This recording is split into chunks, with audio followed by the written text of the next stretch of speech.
这次课讲一下《易经》。《易经》是周朝留下来的一本算卦书。先说说算卦。算卦的基本原理就是通过对一个当前的模拟事件的观察，去推测将来发生的真实事件。举个最简单的例子，比如我想知道我买的彩票明天会不会中，我就拿一个钢镚随便一扔，落下来之后，正面代表我能中，反面呢代表我不能中。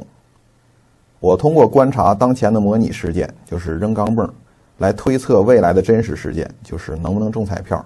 这就是算卦。为什么一个模拟事件能预测另一个真实事件呢？有这么两种理论解释这个事儿。第一种是神灵帮助。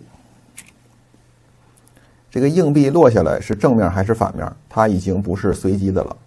只要你诚心求神帮助，神就会控制这个硬币。通过这个硬币，神会告诉你，你明天会不会中彩票。第二种理论，这个是现代人比较喜欢用的，就是全息宇宙论。宇宙是一个各部分之间相互关联的统一整体，每一个小系统都包含了全宇宙的信息。比如中医的那个脚底按摩，就讲说人的脚底板包含了全身的信息。通过按摩这个脚底，就能对全身进行保健。这是这么两种理论，这两种理论的说服力有多少呢？大家自己判断。算卦的具体过程，通常来说分为两步：排盘和解盘。排盘就是让这个模拟事件发生，比如扔钢镚，扔起落下，无论正面还是反面，这个结果出来了，这就是排盘完毕了。解盘呢，就是解释这个排出来的盘，比如出现一个正面，我怎么解释它；出现一个反面，我怎么解释它，这就是解盘。这个算卦呀，有好多方法。比较简单的有摇签儿，从竹筒子里摇出一个竹签儿，上面写一句什么话，这就是排盘。然后大师帮你解签儿，这是解盘，这是简单的。难一些的呢，有什么梅花易数啊、四柱啊、奇门遁甲呀等等，很多很多。具体步骤都是大同小异，先排盘，然后解盘，这个就不细说了。算卦就说这么多。那具体到周朝人是怎么算卦的呢？他们这个算法叫做湿卜，就是用湿草来占卜。湿草是一种草啊，这种草据说很有灵性，就用这个草棍来占卜。怎么占卜呢？首先是排盘，这个排盘过程我就不按照湿卜的真正程序说了，那个太麻烦了。咱们就用两个钢镚简单的类比一下。依次扔两个钢镚，如果是两个正面的话，就代表着是老阳，在纸上画一个横线，这叫阳爻。如果第一个钢镚是正面，第二个是反面，就代表着是少阳，也在纸上画一个横线。如果第一个钢镚是反面，第二个是正面，这是少阴，在纸上画两个短横线，这个叫阴爻。如果两个都是反面，这是老阴，画一个阴爻。这样重复6次，你就会得到一个类似这样的图，这个叫本卦。解释一下老阴老阳，少阴少阳。同样是阳爻，老阳跟少阳有什么区别呢？少阳是第一个钢镚正面，第二个钢镚反面，是以阳为主，以阴为辅，阴阳相济，这叫少阳，年少的阳，还有进一步发展空间的阳。而老阳呢，两个钢镚全是正面，只有阳没有阴，这就是老阳。就说这个阳老了，发展到极致了。既然发展到极致了，就会物极必反，就会变成与自己相反的爻。我们把老阴老阳的爻就叫变爻。接下来咱们把变爻变一下，阳变阴，阴变阳，就变成了右边这一卦。右边新产生的这个卦就叫变卦，代表事情发生了变化。变卦这个词儿啊，咱们现在还在用。如果某人突然改变主意了，就说他变卦了。变卦最早就是占卜里的词儿。排盘呢就算完事儿了。然后要解盘，这就用到《易经》这本书了。《易经》这个书呢，一共64个部分，每一部分都对应一种排出来的卦。咱们这么排盘，最后排出来的卦是有64种可能的。你扔钢镚一次，或者阴爻或者阳爻，这就是2种可能。你一共扔6次，就是2的6次方，64种可能。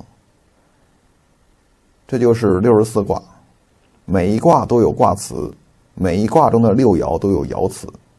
咱们解盘的话，就要通过这些卦辞和爻辞。一个本卦，一个变卦，就有2个卦辞和12个爻辞，也不是每个都要看。具体看哪些呢？这个要根据变爻的个数来确定。比如咱们这个有2个变爻，有2个变爻的话，就看本卦的2个变爻的爻辞，其他的就不用看了。比如咱们算算今天买的彩票明天能不能中，根据咱们刚刚排出来的本卦到易经里一查，叫做丰泽中孚卦。查一下这俩变爻的爻辞，先看第一个爻的爻辞：于己有他不厌，意思是安守诚信就可获得吉利，但是另有他求就不得安宁。咱们买彩票呢，估计算不上什么安守诚信的行为，应该属于另有他求。爻辞说另有他求呢，就不得安宁，看来是有点悬了。然后看一下第4爻的爻辞：月己旺，马匹亡，无咎。月中的时候，马匹丢失了，但无大的灾祸，无所救怪。说是马丢了，但人没事儿，没什么灾祸。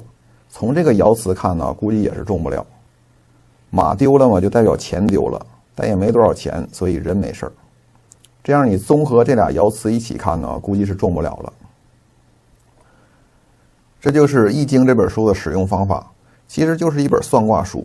但是后来的人，尤其是儒家，就认为这个《易经》啊是智慧的结晶，然后从中分析出好多道理出来。这个是后话了，等讲到儒家的时候再说。然后解释一下八卦这个概念，《易经》是6爻一卦，一共64卦。其实最早的时候呢是3爻一卦，3根线，3根的话就有8种组合，看一下就是这8种，每种都有名字，乾坎艮震巽离坤兑，每一卦形都代表一定的事物，乾代表天，坎代表水，艮代表山，震代表雷，巽代表风，离代表火，坤代表地，兑代表泽。泽就是水聚集的地方，洼地沼泽。天地万物都在我这个八卦之中了，通过研究这么几根线，就能了解宇宙的奥秘。这个八卦据说是上古的时候一个叫伏羲的人所做的，然后到了周朝，由周文王把2个八卦叠到一起，3爻一卦变成6爻一卦，就形成了重卦。比如咱们刚才用的那个本卦，就是2个八卦合到一起的，上边的是巽卦，代表风；下边的是兑卦，代表泽。风吹在泽水之上，泽水必相应而起波浪，为共鸣之象。就是风和泽之间，你一动，我一定随之而动。所以这一卦代表着诚信。中孚就是诚信的意思，所以这一重卦就叫做丰泽中孚卦。每一个重卦都有类似这么一个名字，一共64个，就组成了易经。咱们把64卦的名字列一下，具体就不细说了。易经呢就说这么多，我建议大家听听就行了，不要真的去研究。要是真能算出明天彩票能不能中奖，你觉得我还会在这里讲这个吗？先休息一下。